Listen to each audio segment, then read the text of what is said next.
Afternoon, guys. I'm just resting after my afternoon walk, jog, whatever you want to call it. It's a mix of them all at the minute.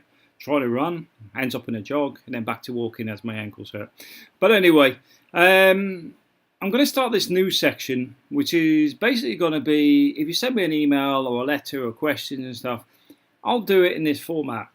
The reason being is a lot of the questions I get asked, I repeat answering over and over again, but also I find that many people have the same questions or may have questions that they haven't asked, which these will actually answer. If that makes sense. Now, I won't give you a name away unless you say, Matt, it's all right to use my name.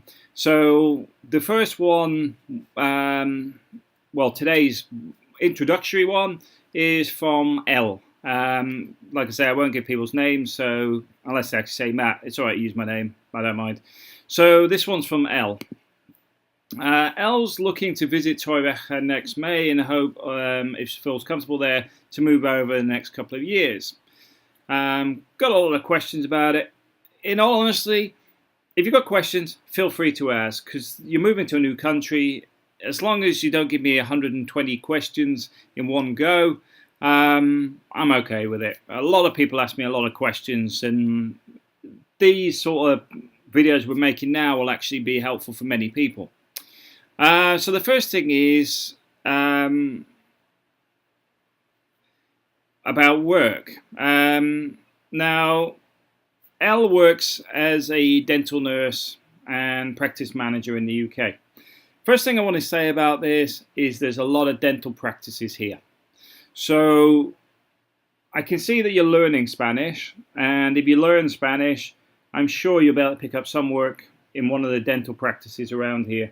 When you're over visiting Torrevieja, it's worth talking to some of these, because some of them will be more on the British side. One of the ones we used in Guatemala was more Norwegian. And then obviously you got other people. I mean, I know April took my son to one recently. It was Russians, but she didn't like it in there. It seemed so disorganized, no idea what the costs were and everything else. And with the cost of dental when it's private, you want to know exactly how much things are costing. So she got another clinic now, way better. But this is where it helps if you actually know what you're doing, and this is probably where you could probably find work quite easily. Our partner being as a physical trainer, there is gyms here. There is a lot of sports facilities. There may be opportunities there. There may be opportunities with the schools. There is a lot of kids activities run. For example, when it's at certain times of the year, I mean, we've had a kids marathon. We've had kids club for football, for rugby. There's a lot of activities. Spain's very sports orientated, so there'll be something in there. Now, the key thing here is you may not be earning as much as you in the UK. I can pretty much guarantee that. What you need to weigh up is quality of life compared to income. Because what I find is I earn here, or the local equivalent, a month's salary here is nearly half a week's salary to me in the UK, and I still live here. So, my quality of life is up here. As you can probably see in my other video, I go walking quite a lot now. I'm often outdoors. The kids are really happy. My wife's really happy. We have a zero debt. We have a good standard of living in the sense of we eat a lot of good food. I mean, people did mention the other day that the chicken we had seemed quite expensive. I forgot to mention it was fresh chicken. It still had its head and legs on it. A lot of the stuff we have, you could actually have cheaper if you wanted to. That wasn't supermarket chicken. That was a fresh chicken from a good butcher, and it was, I think,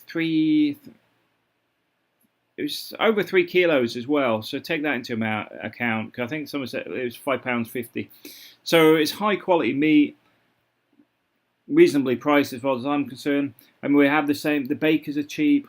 Um, what else you got? Fruit shops and stuff here. There's a lot of stuff that is locally produced and easy to get hold of, and then you can get into the supermarkets. You got your Carrefours, your Mercadonas, your Aldi's, your Lidl's, Dia, and there's a few others. So a lot of it in Spain is about where you spend your money. I would say I find Spain cheaper than the UK. It's certainly cheaper than Tesco's. I don't even know where Tesco's get its price matrix from. But yeah, that's work-wise. You'll be able to find work, I'm sure of it. But what you need to do is when you come over is get out of holiday mode.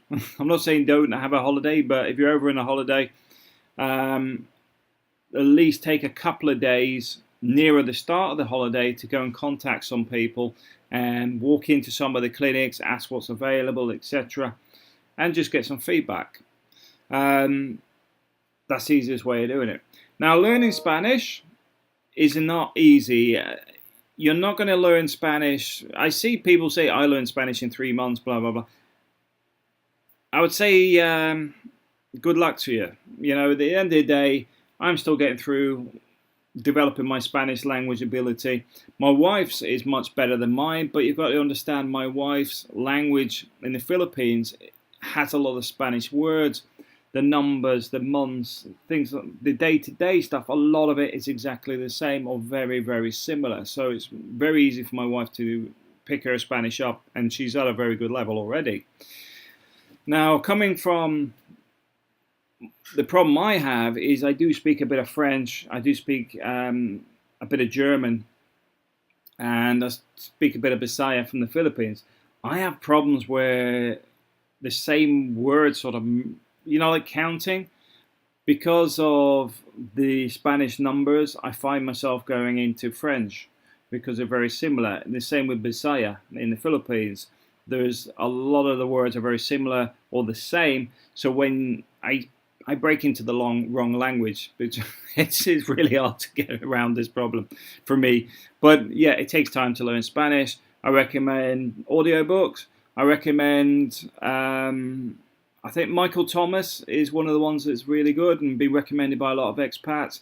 I recommend spending time with Spanish people. I recommend getting on language exchanges, which are often free, where you'll find Spanish people wanting to learn English and you exchange with them to learn Spanish, and you sit and do Skype calls 2-3 times a week, and you give each other homework and you practice so that you're developing your language. You've got to keep at it. I mean, I'll be honest, the last week I haven't done any Spanish whatsoever, but I've actually spoken more. That's a bit bizarre. I haven't actually done any learning the last week or so, but I've actually been speaking more. I've been engaging with people in the street and in the supermarkets and things like that, which is something I didn't really do before, but I'm sort of aggressively trying to push my Spanish. And yes, I've had a few giggles of people laughing at my expense, but I don't mind. I mean, I think that's half of it. It breaks down barriers when people have a laugh at your expense, but they don't mean it in a bad way anyway. On to the next thing. Your children's ages being 9 years old is not really a problem. I'm not knocking international schools, but I will say the Spanish school that my kids go to is very, very good. Will your kids pick up Spanish? Of course they will, and they'll pick it up faster than you will, because they're only going to hear English in the English lessons. They will struggle probably the first 6-8 weeks while they're getting into it, but you'll find their vocabulary just suddenly goes whoop, and they're speaking Spanish pretty well. They'll understand more. They'll get their friends that speak Spanish that'll help them, and it doesn't take long at all. Especially, I would say it's probably easier for a girl than a boy, just because of, I probably. The friend relationships may be a bit better with the girls, so I don't see you having any problems with that whatsoever. So what else have we got? Your son will not struggle. It's only very, very short term, and I do find that some of the lessons here aren't as far ahead as they are in the UK. So, because like my son, when he went to the school here, he was probably about a year ahead of them. And even with his mathematics now, the system they use here, if you look at the videos, this little box system, I'm not a fan of it. I'm a fan of being able to just do it quickly and adapting to learn it to do it in your head, because I just automatically do it myself because it's been parrot fashioned into me.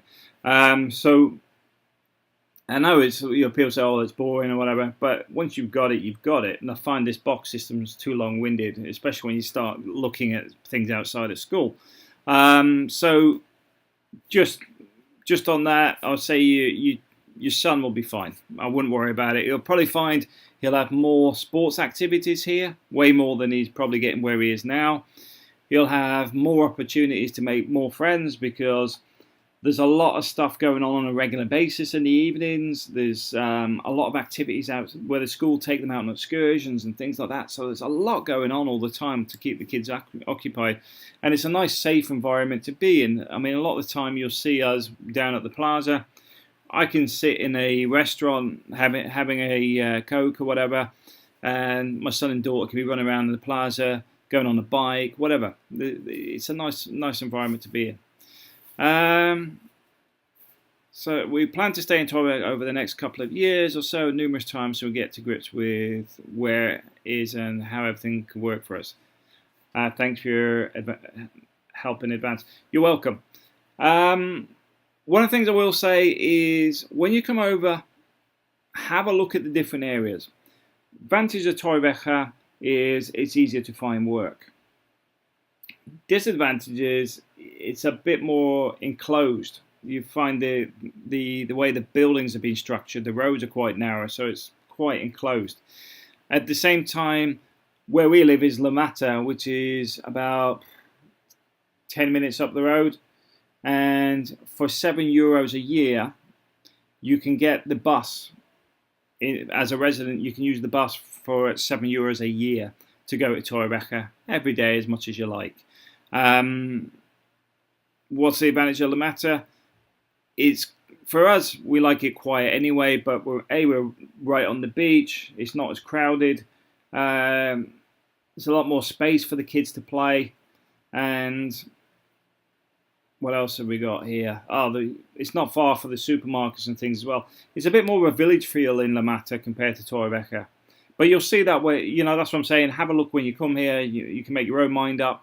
But we certainly love La Mata over Torrebeka. Although we may be moving. We're hopefully getting this contract sorted out tomorrow so that we can get a bigger house. For me, the only reason I want to move, besides the kids getting their own rooms, is faster internet. That is all. I'm actually disappointed I'm going to be losing the beach and stuff, but I can see us being back in La Mata when it goes fibre optic. Alright, thanks for watching. Hope you enjoyed it, and I hope you found it useful.